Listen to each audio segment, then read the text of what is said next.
저희 교회 옆쪽에 보면은 어떤 작은 공원이 있습니다.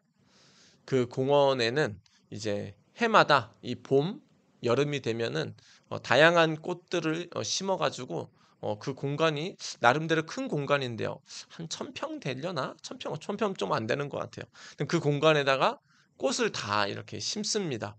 그래 가지고 작년에도 이제 저희가 처음 봤었죠, 작년에는.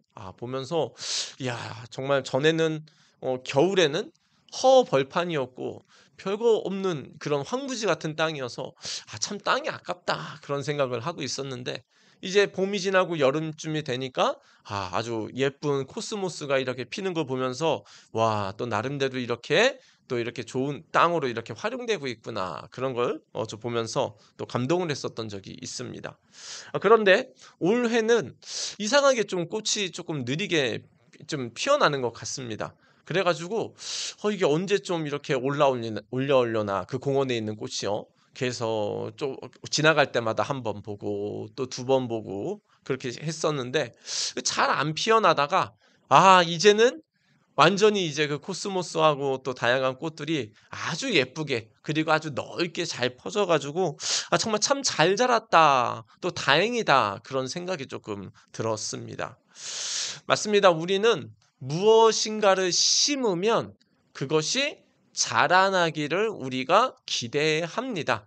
뭐 이렇게 우리가 식물을 키워도 그렇지 않습니까? 화분을 키워도 뭐 꽃을 키워도 뭔가 우리가 뭐 고구마를 우리가 또 키운다고 하더라도 이게 우리가 물을 주고 우리가 정성을 돌볼수록 그것이 자라나기를 기대한다라는 것이죠. 우리 자녀들에게도 마찬가지 아닐까요? 우리가 학교를 보내면 무엇을 기대하겠습니까? 학교에 보내면 우리 아이들이 뭐 이렇게 성품도 잘하고 또 지식도 잘하고 또 좋은 인간관계도 잘하며 무엇보다 또 학업이 잘하는 것을 우리가 다 기대하지 않을까 싶습니다.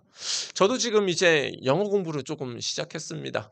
뭐 토플, 토픽 그런 거 아니고요. 그냥 지금 제가 그동안 배웠었던 그 이제 작은 영어들을 그냥 너무 이대로 사용하지 않으면, 지금이라도 배우지 않으면 다 잊어버리겠다. 그리고 또 저희가 교회다 보니까 또 어느 순간 또 단기 선교를 나갈 수가 있습니다. 그리고 또 요즘에는 또 글로벌 시대 아닙니까? 그래서 이 지역에도 간간히 외국인도 왔다 갔다 하고, 또 제가 또 이렇게 아시는 또 이제 외국에 계시는 분하고도 저도 이제 간혹 이렇게 연락을 하는데요. 하다 보면은 이게 막 영어가 또 잘 안 되고 기본적인 소통도 잘 안 될 때도 있어서 너무 배운 게 아깝다. 그리고 이 시대 자체가 우리나라에만 꽁꽁 묶여서 사는 게 아니고 이미 우리나라에 많은 민족들이 있고 또 많은 세계로 나갈 수 있는 기회가 있기 때문에 저도 이제 영어를 배우는데요. 저도 무엇을 기대하고 하는 겁니까? 영어가 이제 잘 성장하고 또 영어가 잘 되기를 바라면서 이제 1 년치, 2 년치를 이제 수강을 했는데 그걸 바라면서 또 저도 이제 하고 있다라는 것이죠. 자, 그렇다면 하나님께서는 우리를 보실 때 어떻게 생각하실까요? 우리는 우리가 예수님을 믿은 것 같지만 사실은 누가 먼저 우리를 선택해 주셨을까요? 하나님이 우리 각자 한 명을 선택해 주시고 사랑해 주셨습니다. 이수기, 내가 너를 사랑해. 넌 하나님의 자녀야. 선택해 주시고. 또 나름대로 지금 예배 드리시는 모든 분들도 하나님께서 먼저 사랑을 베풀어 주시고 선택해 주시고, 그리고 무엇보다 그 확증으로 예수님을 보내주셔서 우리의 죄를 대신하여 십자가에 죽기까지 그렇게 대신 우리의 죄를 받게 하시지 않았습니까? 그런데 이제 하나님의 사랑과 은혜로 이제 우리가 예수님을 믿게 되었습니다. 자, 그렇다면 예수님께서는 이제 우리에게 무엇을 원하실까요? 이제 우리가 예수님 믿고 그냥 이렇게 살다가 그냥 천국에 가기를 원할까요? 아니요. 주님께서는 우리가 성장하기를 원하십니다. 예수님을 믿는다는 것은 누가 된 거죠? 하나님의 자녀가 된 것이죠. 하나님의 아빠가 됐고요. 이제는 우리가 하나님의 아들, 딸이 됐는데요. 하나님의 아들, 딸이 됐으면은 주님께서 원하시는 건 무엇일까요? 하나님의 자녀가 되도록 하나님의 자녀답게 성장하고 살아가기를 원한다라는 겁니다. 우리가 왕궁에 지금이야 왕궁이 거의 없지만은 예전에 왕궁에 살던 그 사람들 그리고 귀족들 그리고 그 사람들은 자녀들을 어떻게 키우길 원했을까요? 귀족처럼 키우길 원했겠죠. 그리고 왕의 자녀처럼 키우길 원했을 겁니다. 그렇다면 하나님도 우리에게 무엇을 원하실까요? 우리도 예수님을 믿었다면 예수님을 믿는 하나님의 자녀의 모습으로 자녀답게 우리가 살아가기를 원한다라는 겁니다. 자, 그렇다면 우리는 신앙이 성장하기 위해서는 어떻게 해야 될까요? 그리고 신앙이 성장하기 위해서 하나님께서 우리에게 허락하신 것들은 또 무엇일까요? 그리고 무엇보다 실제로 우리의 신앙은 그러면 어디까지, 어느 영역까지 우리가 자라야 될까요? 오늘 말씀을 통해서 우리 모두가 신앙이 계속 우리가 성장하여 정말 하나님의 자녀답게 살 뿐만 아니라 하나님이 우리에게 예배하신 놀라운 그 축복들을 우리가 함께 누리고 또 그것을 나누어 주는 귀한 인생이 되시기를 예수님의 이름으로 축원드립니다. 우리 먼저 4장 11절 말씀 우리 같이 한번 보겠습니다. 시작. 그분이 어떤 사람은 사도로, 어떤 사람은 예언자로, 어떤 사람은 복음 전도자로, 또 어떤 사람은 목사와 교사로 삼으셨습니다. 아멘. 4장 11절인데요. 지금 첫 절이 누구로 시작하죠? 그분이 라고 하면서 그분이 사도, 예언자, 복음 전도자, 목사와 교사를 삼으셨다라고 합니다. 그럼 여기서 그분은 누굴까요? 하나님, 예수님을 말씀하는 겁니다. 자, 에베소서는 1장부터 6장까지 되어 있는데요. 크게는 이렇게 많이 봅니다. 1장부터 3절까지는 하나님의 사랑과 선택하심으로 우리가 받을 수 없는 구원을 받았다. 그래서 우리가 하나님의 은혜로 말미암아 예수님을 믿어 구원받았다라는 것에 대해서 얘기를 하고 있고요. 에베소서 4장부터 6장까지는 이제 하나님의 자녀로서 우리가 어떻게 하나님의 자녀답게 살 수 있는가에 대해서 좀 많이 조금 다루고 있습니다. 그 가운데 오늘 4장 11절에서는 하나님께서 우리가 믿음이 성장할 수 있도록 하나님께서 세운 직분이 있으니 그 직분들이 뭐다라는 거죠? 다시 11절 제가 보면은 사도도 하나님이 세웠습니다.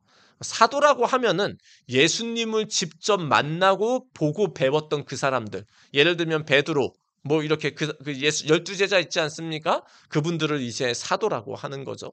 그리고 이제 보통 보면 다음에 예언자가 나옵니다.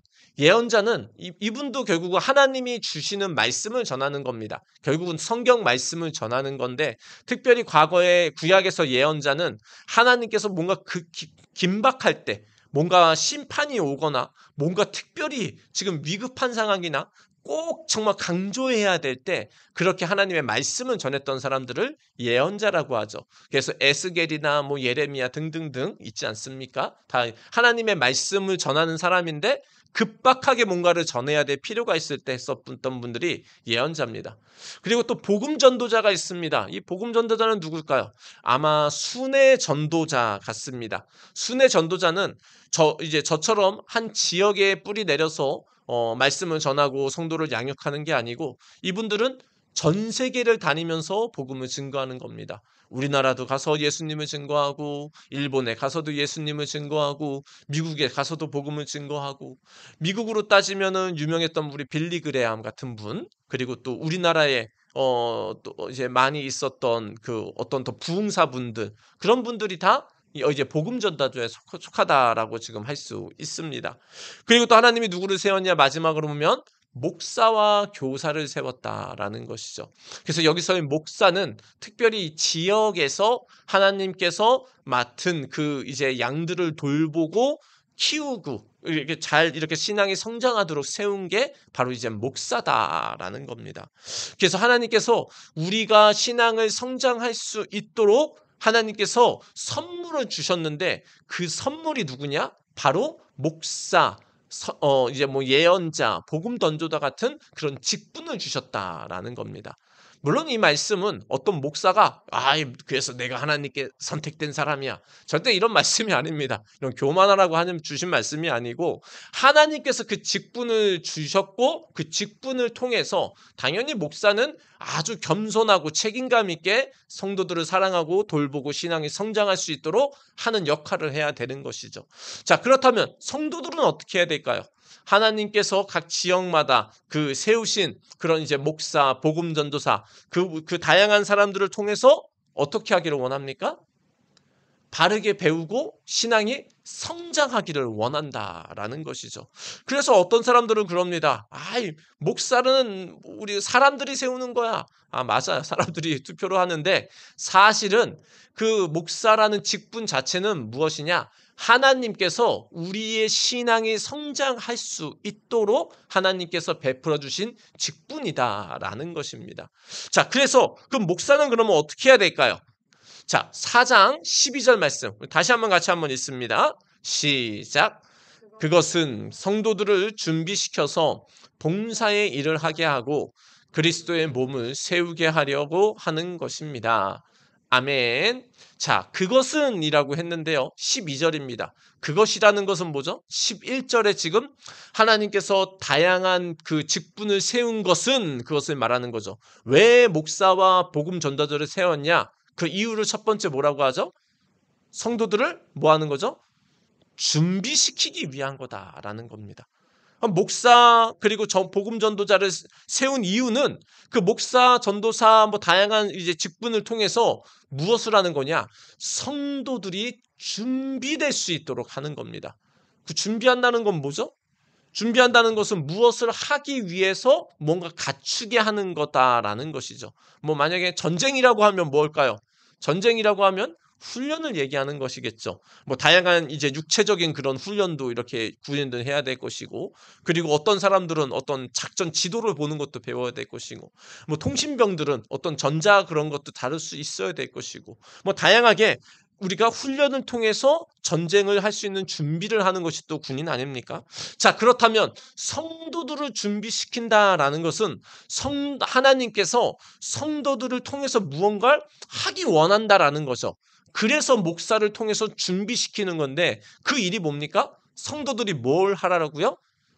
봉사의 일을 하고 그리스도의 몸을 세우게 하려고 성도를 준비시킨다라는 겁니다. 다시 말하면 목사와 복음 전도자 등등의 교회의 직분의 역할은 무엇이죠? 누구를 준비시킨다? 성도들을 준비시키는 겁니다. 성도들이 뭘 할 수 있게 준비시키는 겁니까? 봉사의 일을 하는데, 봉사라고 하면 뭐죠? 다른 사람을 돕는 일 아닙니까? 봉사의 일을 통해서 결론적으로 뭘 하는 거죠? 그리스도의 몸을 세우게 하려 한다라는 겁니다. 그리스도의 몸이 뭘까요? 그리스도의 몸이 우리 교회 건물을 얘기하는 걸까요? 아니면 예수님을 믿는 성도 한 명 한 명을 합쳐서 교회의 몸이라고 할까요? 당연히 우리는 교회의 건물을 교회의 몸이라고 하지 않고 예수님을 믿는 한 명 한 명을 예수님께 속한 지체, 몸이라고 하는 겁니다. 자, 좀 정리하면 그렇습니다. 하나님께서 우리가 신앙이 성장할 수 있도록 하나님께서 세운 직분이 무엇이냐? 바로 목사와 같은 그런 복음 전도자 같은 직분입니다. 그럼 목사와 복음 전도자 같은 직분을 가진 자는 뭘 하냐? 성도들을 준비시키는데 무엇을 할 수 있게 준비를 시키냐? 다른 사람을 돕고 섬김으로 다른 사람들도 예수님의 믿고 하나님의 사람으로 건강하게 성장할 수 있도록 성도들이 할 수 있도록 준비시키는 게 목사의 역할이다라는 겁니다. 자, 그렇게 따지면 오늘 성경 말씀을 보면 교회는 목사 혼자 일하는 걸까요? 아니죠. 목사가 먼저 일을 당연히 앞장서서 해야 되죠. 하지만 목사는 또한 누구를 성장시켜야 됩니까? 성도들 한 명 한 명을 성장시켜야 됩니다. 근데 그 방향과 목표는 어디냐? 다른 그 성도가 또 다른 사람들을 사랑하고 섬기고 바르게 다른 사람들을 세울 수 있도록 그렇게 사랑의 사람으로 세우는 것이 목사와 교회 직분자의 역할이다라는 겁니다. 어렵게 생각하지 않아도 될 것 같습니다. 우리가 자녀를 낳았으면은 당연히 우리 부모님들의 역할은 무엇입니까? 부모님들의 역할은 자녀가 다양한 형태로 바르게 성장할 수 있도록 돕는 역할을 하지 않습니까? 거기 때로는 먹을 것도 주기도 하죠. 때로는 좋은 지식을 알려주기도 하죠. 또 좋은 학원이 있으면 보내기도 하죠. 그리고 아이들에게 필요하면은 뭐 이렇게 취미생활도 할 수 있고, 잘 수 있고, 보호받을 수 있는 그런 집도 있고, 그게 이제 보통 이제 정상적인 부모님들의 역할 아닙니까? 마찬가지로 우리가 예수님을 내가 먼저 믿었다. 그게 목사든 어떤 성도들이건, 이제는 하나님께서 우리에게 원하시는 건 뭐냐? 내가 신앙이 성장을 하면서 동시에 이제는 연약한 다른 그 성도들, 아직 믿음이 적은 성도들, 그리고 아예 믿음이 없는 내 주변의 어떤 사람들이 예수를 믿고 건강한 하나님의 사람으로 성장할 수 있도록 할 수 있도록 하는 게 또한 누구다라는 겁니까? 성도들이다라는 것입니다. 그래서 우리가 오늘 말씀을 통해서 우리가 알아야 될 건 교회 일, 뭐 다양한 거죠. 뭐 청소, 뭐 우리가 복음 전도, 말씀 증거하는 거, 이거는 목사만 하는 일이다? 아니다라는 겁니다. 청소도 당연히 목사도 해야 되고 성도도 같이 해야 되는 거고요. 그리고 하나님의 말씀 전하는 것도 누가 해야 될까요? 목사도 해야 되지만 누구도 해야 되는 거죠? 성도들도 다 같이 하는 겁니다. 목사만 전하는 거 아니에요? 아니에요. 저의 역할은 뭐냐? 말씀을 잘 가리키고 교육시켜서 우리 성도님들이 자신들이 그 말씀을 바르게 깨달아 살게 하고 또 그 말씀을 또 다른 사람들에게 증거할 수 있는 그런 건강한 신앙인이 될 수 있도록 준비시키는 게 저의 역할이다라는 것입니다. 그래서 우리 성도님들 아마 나름대로 나는 성도다라는 어떤 개념이 있을 겁니다. 성도니까 나는 이래. 성도니까 이래. 난 여기까지만 할 거야. 난 이것만 하면 돼. 아니요. 성도는 바로 뭐냐? 목사뿐만 아니라 모든 성도들이 다 같이 우리가 교회를 함께 우리가 세워나가고 또 다른 영혼들을 섬기는 것이 우리 모두가 해야 될 일이다라는 것을 우리가 함께 또한 말씀을 통해서 인식하는 우리 모두가 되시기를 바라겠습니다. 또한 그리고 그러면 이 하나님께서 그 목사나 다양한 교회 직분자를 통해서 성도들을 준비시켜서 또 다른 영혼들을 섬기게 하시는데, 그럼 구체적으로 우리가 그러면은 성도들이 준비돼야 될 것은 무엇일까요? 그 결론적으로 목사나 교회 직분자들이 성도들을 준비시키는데, 그럼 어느 정도의 수준까지, 어디까지를 준비시켜야 되는지 친절하게도 오늘 말씀은 잘 말씀하고 있습니다. 우리 4장 13절 말씀 우리 다 같이 한번 읽습니다. 시작. 그리하여 우리 모두가 하나님의 아들을 믿는 일과 아는 일에 하나가 되고 온전한 사람이 되어서 그리스도의 충만하심의 경지에까지 다다르게 됩니다. 아멘. 자, 아까도 말씀드려 얘기했지만 이제 목사든 성도든 우리는 모두가 신앙이 성장해야 된다. 그 13절에서도 지금 얘기를 하죠. 우리 모두가 신앙을 성장해야 된다. 그래서 나만 성장해야 되는 게 아니고 우리 주변에 아직 믿음이 연약한 사람이 있다면 함께 성장할 수 있도록 우리가 기도하고 계속 권면해야 됩니다. 자, 그렇다면 우리 모두가 신앙이 성장해야 될 내용은 뭘까요? 내용은 바로 뭘까요? 첫 번째 줄에 하나님의 아들을 믿는 일과 아는 일에 하나가 되는 것입니다. 자, 신앙의 내용, 신앙이 성장해야 된다고 하지 않았습니까? 근데 우리가 신앙이 성장해야 될 바로 그 내용과 대상이 뭐냐면은 하나님의 아들인 예수님을 믿고 아는 일에 있어서 신앙이 성장해야 된다라는 겁니다. 그럼 예수님을 믿는 거는 뭡니까? 바로 우리가 우리 인간은 하나님을 떠난 죄인으로서 하나님을 떠나서 이 땅에서 정말 경제적으로, 정신적으로, 육신적으로 결국은 열심히 행복하게 살려고 노력하지만 그걸 이루지 못하고 결국은 죽어서 지옥 가는 게 우리 죄로 말미암은 인생인데, 이 구제불능인 우리 인생을 하나님이 사랑해 주시고 구원해 주셔서 구원자 예수를 보내주셔서 그 예수님께서 우리 죄를 대신하여 십자가에 죽으시고 부활하시고 그 예수님을 믿기만 하면 뭘 하는 겁니까? 구원받는 거다라고 할 수 있는 거죠. 그래서 우리는 첫 번째 신앙의 시작은 당연히 뭡니까? 예수님을 믿는 것에서부터, 그리고 예수님을 바르게 아는 것부터 우리가 시작이 된다라는 겁니다. 자, 그런데 예수님을 믿는 것만이라고 끝나는 게 아니고 지금 본문 말씀은 뭘 말씀합니까? 아는 일에도 하나가 돼야 된다라고 말씀합니다. 예수님을 아는 일에 있어서도 신앙이 계속 성장해야 된다라는 겁니다. 그럼 예수님에 대해서 아는 건 뭘까요? 우리가 기본적으로는 예수님이 알아가야 될 어떤 것은 뭐죠? 예수님의 그 전능하심, 예수님의 창조하심, 그 예수님의 그 어디나 계시는 그 하나님의 무소부재하심, 그 예수님이 우리와 이제는 성령으로 함께 하심, 예수님께 우리가 예수님의 이름으로 기도에 응답한다는 사실, 예수님이 언제나 우리의 모든 삶에 일거수일투족 동행한다는 사실, 신앙의 성경을 통해서 우리는 예수님에 대해서, 하나님에 대해서 우리가 계속해서 알아가야 된다라는 겁니다. 그래야 내가 믿는 하나님이 내가 더 확실하게 믿지 않겠습니까? 그런데 여기서 아는 일이다라는 것은 단순히 지식적인 것만을 말하는 것이 아니죠. 당연히 지식적인 것을 우리가 아는 동시에 우리의 신앙은 어디까지 성장해야 됩니까? 이 주님이, 이 하나님이, 나를 구원하신 이 예수님이 내게 원하는 것이니 이거구나 라고 하면서 내가 그 영역까지를 주님이 원하는 뜻대로 살아가는 것이 하나님을 아는 것이다 라는 것이죠. 전에도 한번 말씀드렸지만 누가 주식이 이거 100% 오른다 라고 그것을 믿으면 어떻게 될까요? 믿으면 온갖 모든 것들을 다 투자를 하게 됩니다.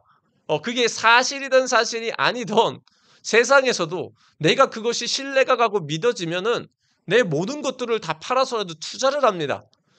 믿음에는 뭐가 있다라는 겁니까? 행동이 있다라는 겁니다. 믿음에는 내가 삶이 바뀐다라는 겁니다. 여기서 그러면은 예수님을 믿고 아는 일에서 우리가 성장을 해 나가야 된다라는 것은 예수님을 나의 구원자로 이제는 믿을 뿐만 아니라 그 예수님이 누구신지, 또 예수님이 내게 원하는 건 무엇인지, 예수님이 왜 나를 이 땅에 아직 남겨두셨는지 우리가 바르게 깨닫고 그것을 이제 어떻게 해나가는 겁니까? 믿고 삶으로 살아내는 것까지가 바로 뭐다? 예수님이 우리에게 원하시는 신앙의 성장이다라는 겁니다. 근데 그 성장은 어디까지 가야 됩니까? 그 성장 13절 우리 아래서 두 번째 줄 다시 한번 같이 한번 읽습니다. 가운데입니다. 시작. 그리스도의 충만하심의 경지에까지 다다르게 됩니다. 아멘. 그러니까 예수님을 아는 일, 믿는 일, 예수님의 뜻대로 살아가는 그런 모습이 어느 경지까지 가야 되는 거죠? 예수님이 살았던 그 수준까지 가기를 원한다라는 겁니다. 그러니까 예수님은 우리에게 뭘 원하시냐? 우리가 때로는 연약하고 부족하고 잘 안 될지라도 우리가 어디까지 성장을 하길 원합니까? 예수님이 원하는 수준, 예수님의 수준까지도 우리가 자라기를 원한다라는 거죠. 우리 자녀들을 만약에 키운다면 부모님이 뭘 원하실까요? 부모님이 원하는 수준까지를 넘어 어디까지 자라기 원합니까? 더 훌륭하게 자라기 원하지 않습니까? 근데 예수님께서는 뭡니까? 나 정도까지만 해라. 나 하나님 정도까지만 해라라고 예수님이 말씀을 하는 거죠. 그래서 우리의 신앙은 자라가야 되는데 그 신앙의 어떤 대상과 그리고 그 지점은 바로 누굽니까? 예수님에 대해서 계속 알고 닮아가고 그리고 그 수준은 예수님의 수준까지 달아가는 것이 우리가 신앙이 성장해야 되는 부분이다라는 것입니다.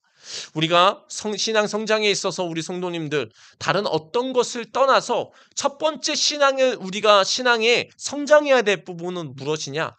예수님을 더욱더 우리가 바르게 믿는 것이고요. 예수님은 우리가 바르게 더욱더 알아가는 것이고요. 또 예수님이 원하신 수준까지 이르기를 우리는 모두 힘써야 된다라는 것입니다. 우리 성도님들 내가 있는 지금 이 수준의 믿음, 내가 아는 정도의 수준에서 머물러 있지 마시고 계속해서 나는 성장해야 된다. 그래서 하나님이 주신 모든 축복을 누리고 이제는 그 축복을 나눠주는 인생이 돼야 된다. 그런 삶의 목표를 가지고 살아가시는 우리 모두가 되시기를 예수님의 이름으로 축원드립니다. 또한 더불어서 우리가 신앙이 성장해야 될 또 중요한 것이 있습니다. 그 이유는 14절에 이렇게 말씀합니다. 우리 같이 한번 읽습니다. 시작. 우리는 이 이상 더 어린아이로 있어서는 안 됩니다. 우리는 인간의 속임수나 강교한 술수에 빠져서 온갖 교훈의 풍조에 흔들리거나 이리저리 밀려다니지 말아야 합니다. 아멘. 우리가 또한 신앙이 성장해야 될 이유는, 분명한 이유는 무엇이죠? 우리가 믿고 있는 이 신앙에서 우리가 흔들려서 떠나가는 이 축복을 우리가 놓치는 안타까운 일이 있어서는 안 된다라는 것이죠. 근데 세상에는 뭐가 있습니까? 수많은 것들이 우리를 많이 유혹하고 있다라는 것이죠. 14절의 말씀을 보면은 인간의 속임수들, 강교한 술수, 세상의 온갖 풍조들이 우리 신앙을 어떻게 합니까?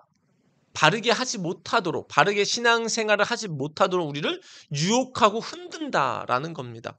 뭐 예를 들면은 내가 주일날 일을 하면은 더 많은 돈을 벌 수 있고, 그리고 다양한 것들을 더 누릴 수 있으니까 주일을 어떻게 하는 거죠?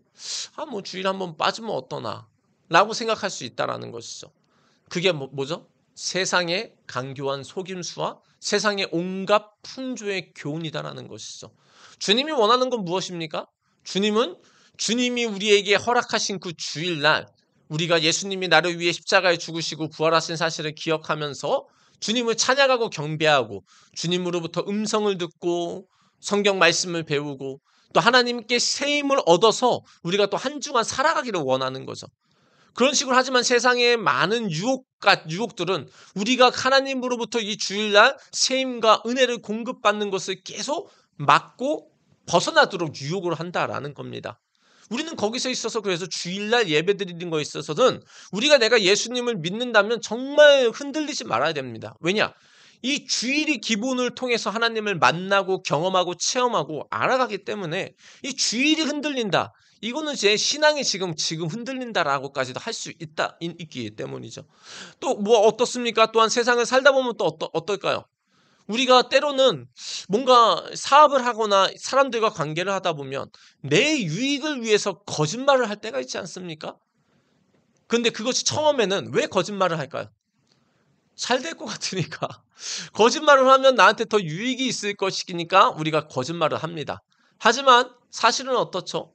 거짓말은 결국은 드러나게 돼 있습니다. 내가 인식을 하든 못하든 다양한 형태로 거짓말은 드러나게 돼 있어서 결국은 나에게 부끄러움과 창피와 스스로에 대한 그런 안타까운 그런 모습으로 다가오고 오히려 더 큰 손해를 보게 된다라는 것이죠. 그래서 성경은 뭐라고 말씀합니까? 거짓말을 하면 안 된다? 된다? 당연히 안 된다라고도 말씀하고요. 요한계시록은 거짓말을 하는 자는 하나님으로부터 떨어져 나간다라고까지 아주 위험한 경고를 하고 있습니다. 그래서 우리가 거짓말을 한다. 아무리 좋은 이유라도 그거는 진짜 신중해야 되고 안 하는 것이 맞습니다. 그 외에도 또 여러 가지 뭐가 있습니까? 요즘에는 다양한 종교, 특히 교회라는 이름으로 오는 다양한 이단들이 얼마나 우리를 유혹하는지 모릅니다. 아내가 이제 강남역에 뭔가 살 게 있어서 강남역을 갔었는데 거기에서 이제는 신천지가 드러내놓고 아주 전략적으로 대놓고 이제는 강남 한복판에서 젊은이들 대상으로 지금 포교 활동을 하고 있다라는 거죠. 아내의 말에 의하면 신천지 사람들은 전도할 때도 그냥 아무 사람이나 안 옵니다. 그 강남 사람들, 젊은 사람들을 대상으로 하니까 젊고 예쁘고 잘생긴 사람들이 그 포교 현장에 선다라는 거죠. 근데 보통 우리 교회들은 요즘에 누가 노방전도 하시죠? 전도하면? 다 어르신들. 어르신들은 너무나 귀합니다. 하지만 때로는 어르신들이 전도하면은 세상 사람들은 좀 이상하게 봅니다. 아유, 뭐 저렇게 어르신들을 전도를 시키냐. 마치 교회에서 시킨 것처럼 보고 오히려 또 교회를 욕할 때도 있더라고요. 근데 이렇게 세상에 많은 이제 이단들이 지금 뭘 하고 있죠? 포교 활동을 하고 있습니다. 근데 신천지 같은 아주 정말 악한 이런 이단 집단들은 누구를 대상으로 포교를 활동을 하냐? 특별히 교회 다니는 사람들을 전도 대상으로 합니다. 그러니까 많은 사람들이 성경을 모르고 예수님을 믿기는 하고 교회는 다녔는데 성경 말씀을 잘 모르니까 이 신천지가 와가지고 좀 잘 대해주고 또 이렇게 뭐 사주고 뭐 이렇게 설문조사도 하고 뭐 하다가 그들이 갑자기 성경 공부 좀 같이 어떻게 가서 하자 하고 했다가 거기서 성경 공부를 하다 보니까 신앙이 예수를 믿는 신앙에서 떨어져 나가서 아주 이상한 신앙으로 변질된다라는 것이죠. 근데 성경이라는 우리의 신앙의 분명한 기준을 통해서 보면은 말도 안 되는 말입니다. 이단들의 특징은 뭐라고 했죠? 성경의 모든 그 66권의 그 모든 것들은 어떤 하나님의 말씀을 주실 때 이야기나 어떤 문맥을 통해서 편지 형태를 통해서 앞뒤 문맥의 내용을 통해서 우리에게 주시는 메시지가 있는 건데 이단들의 특징은 거의 똑같습니다. 한 구절을 그들에게 유리한 걸 딱 뽑습니다. 한 구절 유리한 걸 뽑아가지고 그것을 성경의 어떤 문맥이나 어떤 그런 이야기 흐름 가운데서 해석을 하는 것이 아니고 성경과 상관없는 자기들의 주장으로 해석을 하는 거죠. 그래서 그들은 자기들이 가지고 있는 성경이 맞다라고 그렇게 얘기를 하고 있다라는 겁니다. 근데 문제는 뭐냐? 기존의 교회에 다니는 사람들이 하나님 예수님에 대해서 믿기는 하지만 훈련을 받지 않고 아는 것에 대해서 우리가 성장을 하지 않으니까 그 말도 안 되는 그런 그 성경을 가지고 얘기를 하는데 거기에 속아 넘어간다라는 겁니다. 뭐가 문제일까요? 신앙이 내가 성장하지 않아서 말씀을 바르게 배우지 못하니까 세상에 갖은 요동들과 유혹들이 오니까 그것에 휩쓸린다라는 겁니다. 신천지 보면 유튜브도 얼마나 잘 만드는지 몰라요. 조회수도 얼마나 많이 올라가 있는지 몰라요. 아마 그거 걔네들 다 시켰을 거예요. 근데 조회수도 많죠. 젊은 분들이 막 이렇게 인터뷰하죠. 그거에 또 요동하는 사람도 아마 있을 겁니다. 뭐 그 외에도 수많은 오늘날의 미신들, 사주팔자, 정말 점, 굿, 얼마나 그런 것들이 막 우리를 유혹합니까? 이것만 하면 뭔가 좀 해결될 것 같은 그런 것들이 수많은 것들이 누구를 우리가 흔들리게 합니까? 바로 예수를 믿고 있는 우리가 흔들리게 한다라는 거죠. 그러면 우리가 그 다양한 세상의 유혹 가운데 우리가 빠지지 않고 내가 굳건하게 쓰려면 또한 뭐가 필요합니까? 내가 신앙이 성장을 해야 된다라는 겁니다. 그 신앙의 성장은 뭐라고 했죠? 예수님을 믿는 것, 아는 것, 그리고 거기서는 또한 말씀을 중심으로 해서 하나님의 말씀대로 살아내는 것. 여기서 우리는 신앙이 계속 성장을 해야 된다라는 겁니다. 우리가 신앙을 성장해야 된 이유, 나의 구원이 흔들릴 수도 있습니다.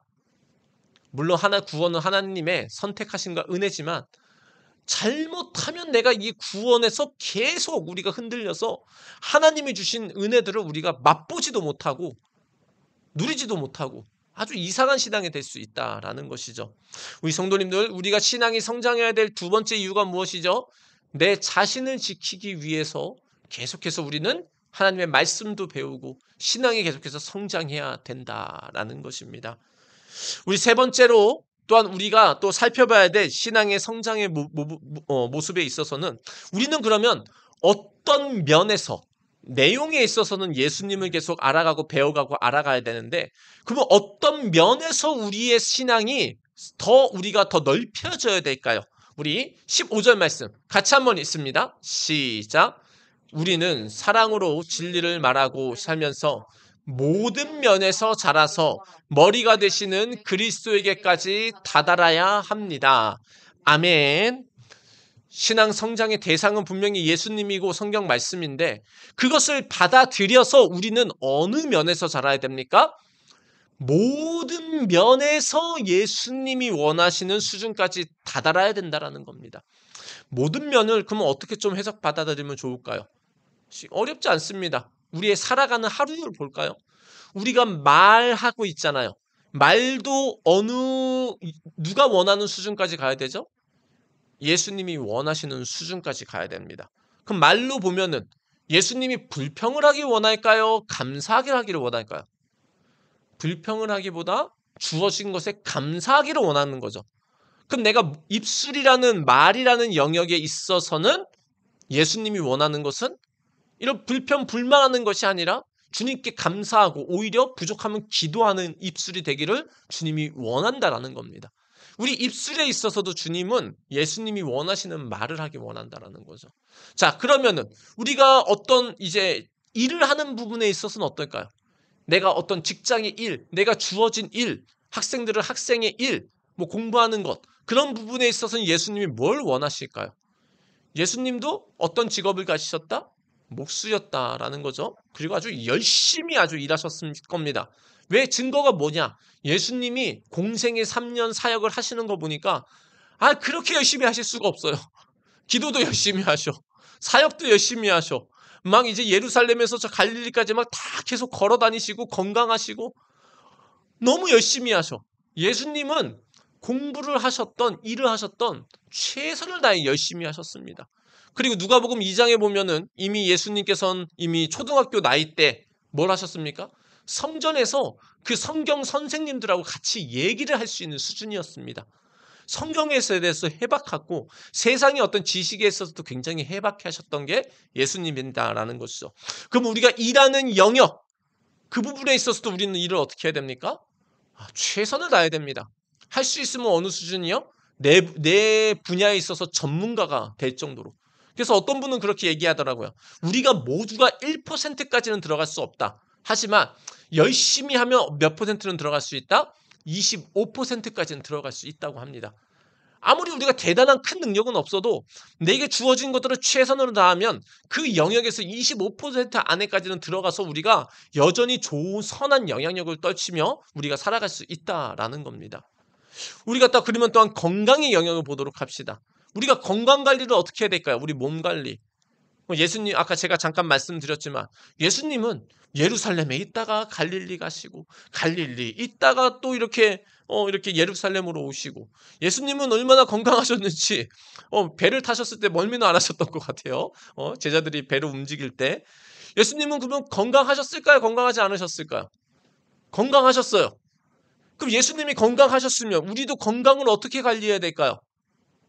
그냥 아무거나 먹고, 저한테 하는 말 같네요. 아무거나 먹고 운동도 안 하고 그렇게 해야 될까요? 아니죠. 모든 면에서 예수님까지 자라가야 되기 때문에 건강에 있어서도 우리는 운동도 하고 음식도 다양하게 먹으면서 우리는 그 건강에 있어서도 자라나야 된다라는 것이죠. 그래서 우리 꼬맹이들도 혹시 설교를 듣고 있다면 우리 아이들도 편식하는 게 굉장히 안 좋은 겁니다. 그래서 음식을 다양하게 먹는 것이 너희를 위해 좋은 것이고 모든 사람을 위해서 좋은 것입니다. 또 어떤 영향을 들어볼 수 있을까요? 우리 인간관계를 볼까요? 인간관계에 있어서 예수님은 어떻게 하셨을까요? 예수님은 자기가 원하는 걸 중심으로 했을까요? 다른 사람이 잘 되는 걸 중심으로 했을까요? 예수님은 다른 사람이 잘 되는 것을 생각하며 많은 인간관계를 하셨습니다. 예를 들면 병든 자가 많이 사람들께 데리고 옵니다. 예수님이 한번 치유해 주시니까. 그러니까 예수님은 어떻게 합니까? 병든 자들 할 수 있으면 다 고쳐주시고 치유해 주십니다. 예수님이 인간적인 건 뭐가 있을까요? 예수님도 육신을 가져서 피곤하십니다. 쉬고 싶으십니다. 그런데도 불구하고 병든 자, 귀신 들린 자 있으면 예수님은 어떻게 하죠? 가서 도와주고 치유해 주시고 귀신도 내쫓습니다. 예수님은 다른 사람이 필요한 것들을 도와주는 인간관계를 하셨다라는 겁니다. 물론 그러면서 하나님의 뜻 안에서 하셨죠. 뭐 사람들이 원하는 걸 다 해주시진 않았지만 예수님은 자기중심적인 게 아니라 다른 사람이 잘 되고 성장하고 도울 수 있는 그런 중심으로 일을 했다라는 것이죠. 그러면 목사님, 그러면은 다른 사람이 원하는 거 하면 손해 아닌가요? 그렇게 보이죠. 그런데 사실은 그렇지 않습니다. 어떤 이제 미국에 계시던 분이 아주 높은 대기업에서 일을 하셨던 분입니다. 외국의 기업에서요. 근데 이분이 일하는 방식은 이제 예수님을 믿고 그들이 신앙에서 이제 성장해 하면서 그들이 배운 건 내가 일을 할 때 내 일처럼 하자라는 마음으로 이제 일을 하기 시작했다라고 합니다. 그래서 이제 대기업의 일들 뭐 되게 중요하지 않습니까? 그냥 복잡하기도 하고 굉장히 많이 신경을 써야 되기도 해서. 근데 이분은 그 어떤 회사와 일을 할 때 그때도 당연히 최선을 다하지만은 어떤 이제 계약 기간이 끝나거나 어떤 프로젝트가 마무리되면 더 손을 대지 않지 않습니까, 보통은? 그런데 이분이 일하시는 방식은 내가 이제 계약이 끝나던 프로젝트 기간이 이제 끝나도 이 프로젝트가 실제로 성공할 때까지 이 사람은 계속 도와줬다라는 겁니다. 더 이상 할 의무가 없습니다. 더 이상 시간 낼 의무도 없고 도와줄 의무도 없지만 이 사람의 목표는 예수님의 마음을 따라 내가 손댄 그 회사의 일이 성공할 때까지 계속 도와줬다라는 것이죠. 근데 그 결과적으로 그러면 어떻게 됐을까요? 그게 소문이 나는 겁니다. 와, 이 사람한테 맡겼더니 우리가 성공할 때까지 책임지고 도와주더라. 이 소문이 계속 나니까 더 좋은 회사에서 또 이 사람은 섭외합니다. 또 이 일이 끝나면 더 좋은 소문이 나서 다른 회사에서 이 사람은 또 스카우트해 갑니다. 결국 그분이 어떻게 됩니까? 아주 높은 그런 자리까지 올라가서 정말 예수님을 믿는 사람으로서 아주 좋은 성공의 예가 됐었던 분인데요. 우리도 마찬가지입니다. 우리가 다른 사람을 중심으로 살면 손해될 것 같은데 절대 그렇지 않다라는 것이죠. 하나님께서 더 좋게 뭐 다양한 방법으로 하게 하시고요. 무엇보다 우리는 누구의 뜻을 따르는 겁니까? 다른 사람을 사랑하고 섬기는 건 그거 자체가 주님의 뜻이기 때문에 우리가 다른 사람을 사랑하고 섬기면 주님께서 우리의 삶을 책임져 주시고 도와주신다라는 것입니다. 이외에도 많은 것들이 있을 수 있겠죠. 뭐 우리가 살아가는 어떤 우리가 학문의 영역에 있어서도 예수님도 아마 이제 한 언어만 하시지 않았을 겁니다. 다양한 언어를 배우셨을 것이고요. 학문에 있어서도 내가 원하는 것만 하실 것이 아니라 정말 세상에서 필요한 어떤 것들도 많이 배우셨을 것입니다. 그래서 우리는 모든 면에 있어서 우리는 어디까지 가야 됩니까? 예수님이 원하는 수준까지. 내가 원하는 수준이 아니라 예수님이 원하는 수준까지 계속 우리는 자라가야 된다라는 것입니다. 그래서 오늘 말씀의 핵심은 무엇입니까? 같이 한번 따라해 보겠습니다. 나의 신앙은 자라야 됩니다. 나의 신앙은 지금 자라야 됩니다. 근데 우리는 지금 다양한 것들은 자라게 하려고 노력합니다. 사업을 열심히 잘하게 해서 좋은 것들을 성취하려고도 하고요. 우리 자녀들이 어떤 학문에 있어서도 아버지 열심히 해서 잘하기를 원합니다. 해야 됩니다. 잘하고 계십니다. 그런데 여기에 있어서 신앙은 지금 어떤지를 우리가 돌아보셔야 된다라는 거죠. 주님이 원하는 것은 우리가 단순히 학업만 잘하는 걸 원하지 않습니다. 그 학업이 신앙 안에서 잘 빛을 발하길 원하는 것이죠. 우리가 사업을 해서 돈을 열심히 벌기를 원하지만 그것 자체로 주님이 원하는 것이 아니고 주님의 영광과 뜻을 위하여 또한 사업과 그 돈도 사용되기를 원한다라는 것이죠. 우리의 신앙이 자라야 바로 우리가 하는 다른 모든 것들이 주님께 영광이 되고 나에게도 그것이 도움이 되는 것입니다. 내 신앙이 성장이 없이 다른 것만 지금 내가 성장이 되고 있다면 그건 마치 음식에서의 우리가 편식하는 것과 같다라는 것이죠. 우리가 세상의 학문에도 어떻습니까? 한 가지를 열심히 잘 파야 되는 것도 맞습니다. 하지만 이제는 시대가 어떻습니까? 다양한 것들을 알아야 됩니다. 나는 책 보기 싫어. 난 책 안 볼 거야. 난 인문학 싫어. 아니에요. 인문학을 또 봐야 우리가 또 다른 사람과 얘기를 할 수 있는 시대입니다. 나는 컴퓨터 싫어. 난 컴퓨터 안 해. 아니요. 컴퓨터를 해야 또 다양한 많은 것들을 할 수 있는 시대입니다. 우리는 내가 원하는 것만 할 것이 아니라 무엇보다 우리가 꼭 해야 될 것은 바로 뭐냐? 신앙에 있어서 계속적인 성장이 있어야 됩니다. 나의 신앙은 성장이 계속해서 이루어져야 되는 것이죠. 우리는 그 신앙 성장에 있어서 어느 영역까지 그럼 우리가 어떻게 좀 해야 될까요? 우리 신앙에 있어서 우리가 꼭 해야 될 것은 첫 번째로는 당연히 주일 예배가 기본이 돼야 될 것입니다. 요한계시록 우리가 말씀을 살펴봤듯이 주의 날은 주님의 은혜를 받는 날입니다. 그래서 주의 날은 정말 말씀도 배우고 은혜도 받고 기도하면서 배우는 날이고요. 또한 성경은 뭘 말씀합니까? 우리가 집중적으로 성경을 배워야 된다라고 말씀합니다. 그래서 우리가 흔히 말해서 성경 공부다라고 하는데 이것은 우리가 스스로 성경 말씀을 보면 좋은데 스스로 성경 말씀을 잘 모르잖아요. 보면 헷갈리고. 그러니까 하나님께서 누구를 세우신 겁니까? 목사가 먼저 말씀을 먼저 배워서 그 말씀을 우리 성도들에게 가르치서 성도들이 성경을 바르게 볼 수 있도록 도와주는 역할이 목사의 역할이고 성경 공부를 해야 될 이유다라는 겁니다. 혼자 성경 봐야 됩니다. 혼자 성경 기도도 해야 됩니다. 그런데 보는 방법을 알아야 되죠. 어떻게 기도하는 방법을 알아야 되죠. 배워야 하나님의 축복도 알고 누릴 수가 있는데 배우지를 않으면 내가 결국은 계속 손해가 되는 것입니다. 그래서 우리는 성경을 배우셔야 됩니다. 그래서 이제 7월, 8월 우리 다시 또 성경 공부를 같이 시작하시면 좋을 것 같습니다. 물론 정말 형편이 안 된다. 그러면 어쩔 수 없겠지만 적어도 오늘 말씀을 통해서 봤을 때 신앙이 성장해야 되는 건 분명한 누구의 뜻입니까? 하나님의 뜻이고 내 자신의 신앙을 지키는 것입니다. 그래서 우리가 다른 것도 신경 잘 되도록 우리가 삶에서 신경 써야 되지만 우리의 신앙이 성장하도록 우리는 무엇보다 더 시간과 투자를 해야 된다라는 겁니다. 무엇보다 성경 공부를 위해서 해야 될 건 무엇이죠? 시간을 내셔야 됩니다. 내가 시간을 내지 않고 내 성경을 배운다? 신앙이 성장한다? 절대 그렇게 될 수 없습니다. 무엇보다 또한 신앙이 성장하는 것은 주님과 함께하는 시간이 많아야 되는 것이죠. 그 주님과 함께하는 시간이 있어서 그것이 성경 말씀일 수도 있고 기도일 수도 있고 다양하지만 어쨌든 그 중심에 있어서 성경 공부, 말씀을 배우는 건 아무리 강조해도 지나치지 않다라는 겁니다. 그래서 우리는 신앙에 있어서 성경 공부가 꼭 들어가야 됩니다. 그럼 세 번째로 또 우리가 신앙 성장에 있어서 꼭 해야 될 것은 무엇이냐? 같이 한번 얘기하겠습니다. 교제. 사도행전도 보면 이렇게 말씀을 하고 있습니다. 사도행전 2장 42절에 같이 한번 읽겠습니다. 시작. 그들은 사도들의 가르침에 몰두하며 서로 사귀는 일과 빵을 떼는 일과 기도에 힘썼다.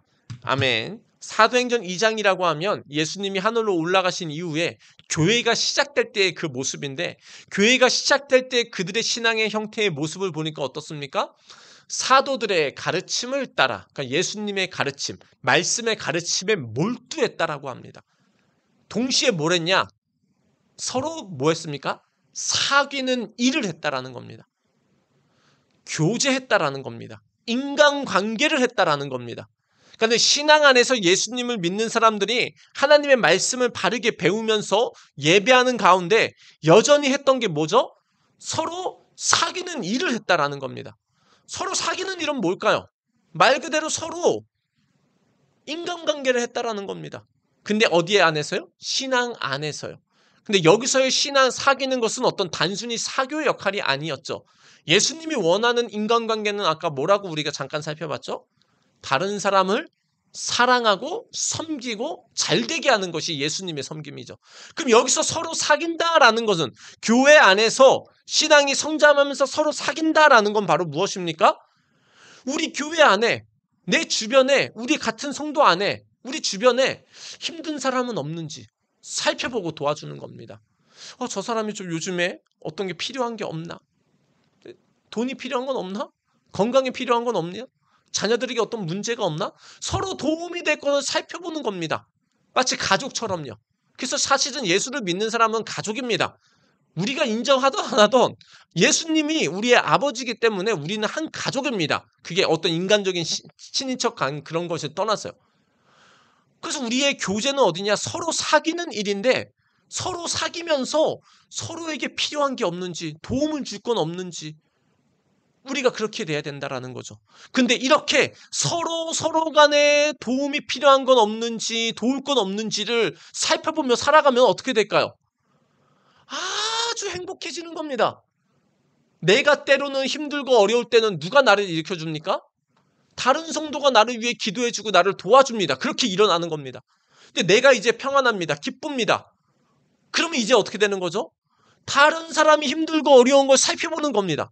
그리고 그들을 위해 기도해주고 내가 할 수 있으면 직접 뛰어들어서 도와주고 그러면서 내가 힘들 땐 내가 그들의 도움을 받는 것이고, 그들이 힘들 때는 또 나를 통해서 그들이 힘을 받는 것이고, 이렇게 내가 축복을 받고 축복의 통로가 되면서 교회 안에서는 사랑과 기쁨이 넘쳐 흐르면서 우리가 신앙이 성장하게 되는 것입니다. 신앙 성장에 있어서 가장 중요한 것은 당연히 예수님을 믿는 것이고 말씀을 바르게 배우는 것입니다. 하지만 이게 어디로 우리가 결국은 나아가야 될까요?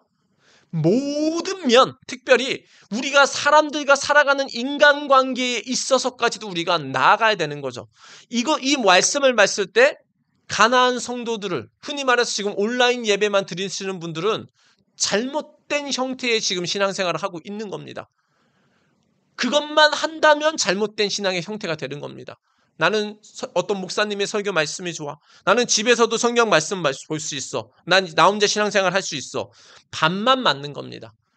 주님이 원하는 건 무엇이죠? 서로 사귐을 원합니다. 내가 신앙이 성장해서 다른 사람을 세우고 성장시키길 원합니다. 예수님이 그러시지 않았습니까? 예수님이 이 땅에 오신 게 뭡니까? 우리를 살리고 세우고 성장시키려고 오셨잖아요. 하늘 영광 버리고. 그 예수님이 원하는 게 그겁니다. 근데 내가 온라인 예배만 드리고 나만 집에서 성경 보고 나 혼자 신앙생활 유지하면 된다? 반만 맞고 반은 틀립니다. 전혀 건강하지 않은 신앙입니다. 그래서 내가 이제 설교를 통해서도 은혜 받고 혼자 성경 말씀도 보면서 은혜를 받아야 되지만 그것이 어디로 나아야 됩니까? 다른 사람을 통해서 다른 사람에게 내가 선한 영향력을 미쳐야 되고요. 더 나아가서 내가 다른 사람을 통해서 계속 성장해야 됩니다. 성장은 근데 언제 이루어지냐? 내가 다른 사람을 섬길 때 신앙이 성장하는 겁니다. 많은 사람들이 그렇게 얘기합니다. 아, 나 저 사람 때문에 시험 받았어. 맞습니다. 근데 그걸로 끝나면은 지는 겁니다. 진짜 신앙 성장은 어디냐? 저 사람을 통해서 내가 시험 받았어. 저 사람을 통해서 내가 상처받았어. 그런데 그것을 예수님이 어떻게 하셨을까? 예수님은 나에게 어떻게 하셨을까? 주님 붙잡고 이겨나가는 게 신앙에서 승리하는 겁니다. 세상에 상처 주는 사람 많아요. 가족, 멀리서 볼 거 없어요. 가족도 상처 주는데요. 누가 상처를 안 줘요? 세상에 어떤 사람들? 가족도 상처를 주는데 어디서 상처를 안 주겠어요? 우리는 어떤 세상에서 파라다이스를 바라시지 말아야 됩니다. 특히 사람을 통해서. 사람은 다 죄인입니다. 우리도 죄인이고 딴 사람도 죄인이고. 근데 어느 정도의 죄인이요? 성경으로 말하면 구제 불능의 죄인입니다. 스스로는 혼자 어떻게 할 수가 없는 게 우리 인간이라는 거죠. 그래서 내가 신앙이 성장하면 할수록 어떻게 돼야 되냐? 아마 시험도 많이 올 겁니다. 사탄이 막 이렇게 공격을 하니까. 근데 진짜 신앙을 성장해서 내가 이기는 건 뭐냐? 사람들의 말미암아 오는 그런 시험과 어떤 어려움이 내가 그것을 신앙을 포기하는 게 아니고 그 주님 붙잡고 끝까지 이겨서 결국은 그 나를 시험하는 그 사람들까지도 내가 넘어서는 것이 신앙을 성장하는 거다라는 겁니다. 근데 그게 되려면 뭘 해야 될까요? 신앙이 성장하도록 끊임없이 배우셔야 된다는 겁니다. 우리 성도님들은 지금 신앙이 자라나고 계십니까? 자라나기 위해서 어떤 노력을 하고 계십니까? 시간을 지금 내시고 계획하고 계십니까? 우리 성도님들, 우리를 구원하고 우리가 사람답게 살게 하려고 예수님은 십자가에 대신 죽으셨습니다. 그리고 우리를 살리시고 우리가 이제는 하나님의 자녀답게 사람답게 살기를 원하십니다. 그렇다면 우리가 어떻게 해야 될까요? 신앙이 성장할 수 있도록 시간을 내셔야 됩니다. 우리 성도님들 집에서도 말씀을 보고 기도하는 데 시간을 내시고요. 이제 교회에서도 말씀을 함께 배우기 위해 이제 계획하고 있습니다. 그것에도 시간을 꼭 내시기를 바랍니다. 작게든 크게든 내서 작게든 크게든 신앙이 계속 성장해야 됩니다. 멈추면 그것은 고입니다. 물이 고이면 어떻게 된다고 알고 있죠? 썩는 걸 알고 있습니다. 우리는 신앙이 멈추는 건 성장한 것이 아니고 지금 뒤로 도태내고 있는 것입니다. 우리 성도님도 오늘 말씀을 통해서 우리의 신앙이 계속해서 자라시기를 원합니다.